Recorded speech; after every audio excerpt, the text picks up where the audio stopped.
may have noticed in conjunction with the pick, I use my fingers a lot. And this started out of just habit. I have no idea why I started doing it.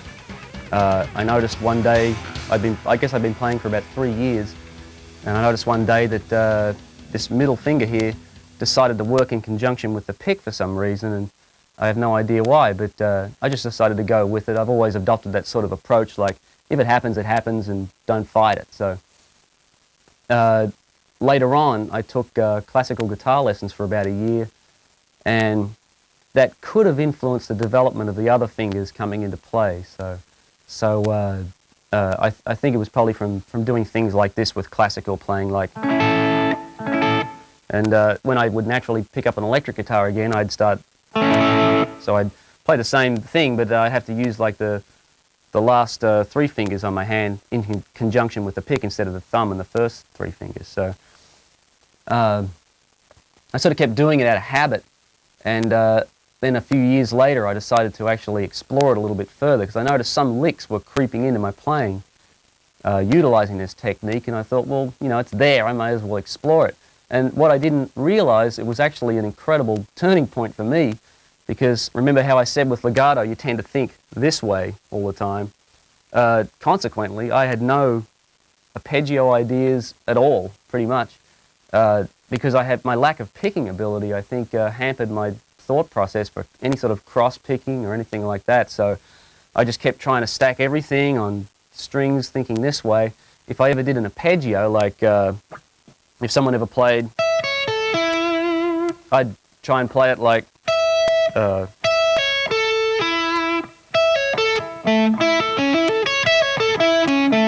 have to try and play it like that, try and work out arpeggios with string skipping and stuff like that. So it always utilized hammer-ons, because I couldn't do any sweep picking or any sort of arpeggio type stuff. So the finger picking really was a godsend to me, in the sense that it totally gave me this whole different outlook on the neck and a whole new bunch of ideas to try out. So the first thing, I guess, you would want to really check out is a little exercise kind of thing to get a bit of strength developed in your right hand. And I'll point out here right now that if you're slapping your foreheads and going, oh no, you know, I've just spent 10 years working on my alternate picking and my sweep picking, this guy's telling me to grow fingernails and, you know, take up finger picking. Don't think that. I mean, all the ideas that I'm presenting here, you can alternate pick them, you can sweep pick them, and you don't even have to play legato if you don't want. You can still do the 4-note per string thing and pick every note. So I'd hate to see somebody throw away years of hard work just because they thought they had to take up another approach. But it's the concept that's really cool, so I just wanted to share that with you. I have one little warm-up exercise that I do just to get the fingers and the right hand warmed up in general. It uses a very simple little major 7 shape, like just that sort of thing. And what I do is I just roll backwards and forwards. So it's 1, 2, 3, 4, 4, 3, 2, 1, backwards and forwards, alternating between this pair and this pair, just to get a bit of strength developed between those two guys. And I just simply do this.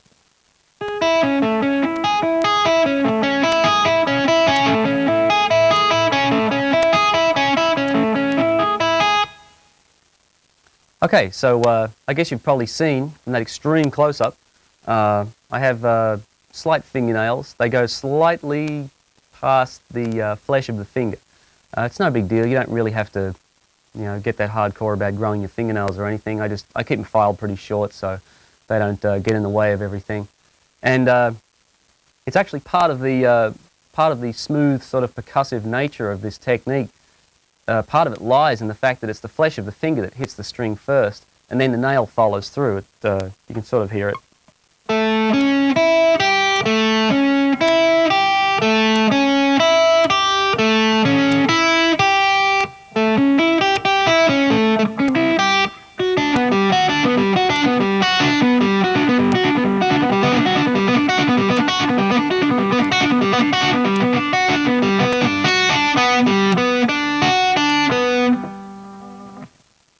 Okay, there's another nice little exercise you can use, and I actually use this playing. I very rarely use that first warm-up in a musical context, but this next one I use quite a bit. It's like a nice rolling, it's just 1, 2, 3, 4, 1, 2, 3, 4, rolling across each set of 4 strings. So it's like this group, then this group, and then back again. So it sounds quite nice on acoustic guitar too, if you want to do that. And I put a little trill at the start just to turn it around so it stays in rhythm. So.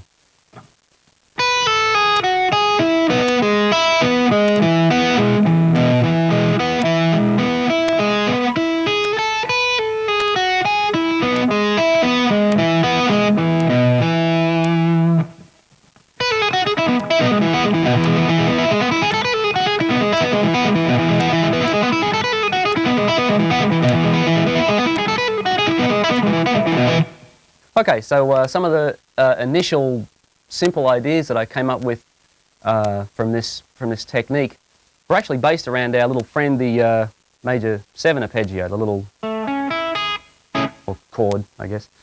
And the first thing I did with that was take that same shape and apply it to the other strings. And of course, if you try that, you'll find they're not too musical. You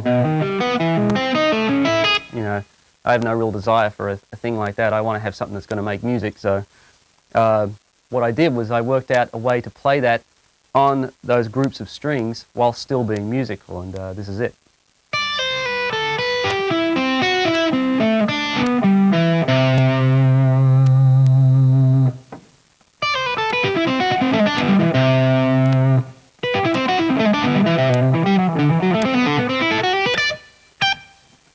So you can see how that really slots in there really nicely. Has a nice flowing effect to it, and believe me, the possibilities, all stemming from our little pal there, are absolutely limitless. I sort of based a lot of my thought process around that shape, that sort of diagonal shape across the neck, and the first thing I did was expand the intervals to find what other possibilities there were. So if we started with a major shape, so if you're playing an A major, our old buddy works well. If it's A minor, you have to just stretch your fingers a little bit. Any sort of altered stuff. And pentatonics work great too. They're a bit of a stretch, but what you generally do if you want to play A pentatonic, all you have to do is start on the 5th, and you'll get a really nice minor pentatonic. And it's 4 whole steps all on the way, so it is kind of a stretch. But for someone like me who hasn't got much picking technique, it allows me to play a pentatonic run, which I would otherwise find kind of clumsy. So just stretch your fingers out like that, and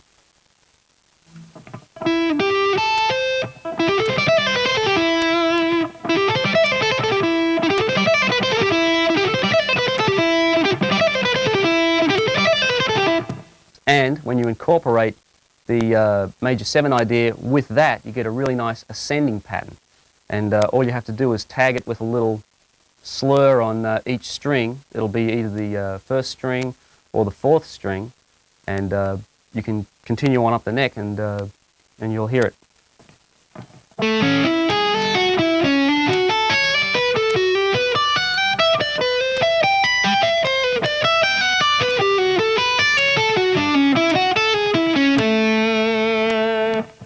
You may notice with some of the minor shapes, this is an individual thing too. I find it a little easier if I'm playing the minor shape, which is like this.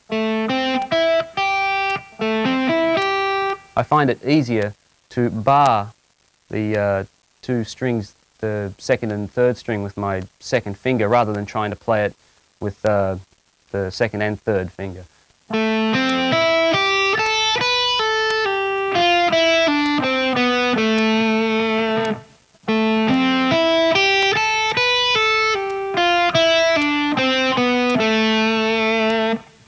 I just find that a little simpler, and it's a lot less to think about when you're playing fast or something like that, or my fingers get tangled up, you know, so it's a lot easier for me to go rather than try and juggle my fingers around. So it's a personal thing, you know. If you want to get in, just get into that, just find a shape and then figure out the most comfortable fingering for you. But that's definitely the most comfortable for me.